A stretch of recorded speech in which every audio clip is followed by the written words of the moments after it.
আসসালামু আলাইকুম। আজকে আমি সুজি দিয়ে ভীষণ মজার হালুয়া বানিয়ে দেখাবো।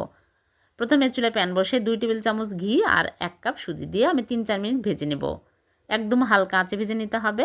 স্বাদমতো লবণ আর 2 কাপ লিকুইড দুধ দিয়ে আমি নেড়েচেড়ে ঘন করে নেব। আর চিনি 1/2 কাপ দিয়ে শক্ত টাইট করে নিতে হবে। তারপরে আরও 1 চামচ ঘি দিয়ে দিলাম। দিয়ে নেড়েচেড়ে যখন দেখবেন যে প্যানের গা ছেড়ে আসছে আর এরকম টাইট হয়ে আসছে, তখনই চুলা থেকে নামিয়ে নিতে হবে। চুলা থেকে নামিয়ে একটা প্লেটে আমি ঘি ব্রাশ করে নিয়েছি, এই প্লেটের মধ্যে ঢেলে নিচ্ছি। নিয়ে চেপে চেপে একদম সমান করে দিতে হবে। আর উপর দিয়ে আমি পেস্তা বাদাম আর কাজু বাদাম কুচি করে নিয়েছি, দিয়ে দিচ্ছি।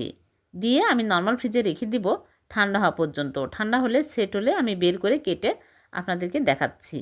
হয়ে গেল ভীষণ মজার সুজির বরফি বা হালুয়া। এভাবে বানিয়ে দেখবেন, খেতে কিন্তু দুর্দান্ত স্বাদের হয়। ভালো লাগলে লাইক, কমেন্ট, শেয়ার করে দিবেন। পেজটিকে ফলো দিয়ে রাখবেন। চ্যানেলটিকে সাবস্ক্রাইব করে চ্যানেলের সাথে থাকবেন। আবার দেখা হবে। আল্লাহ হাফেজ।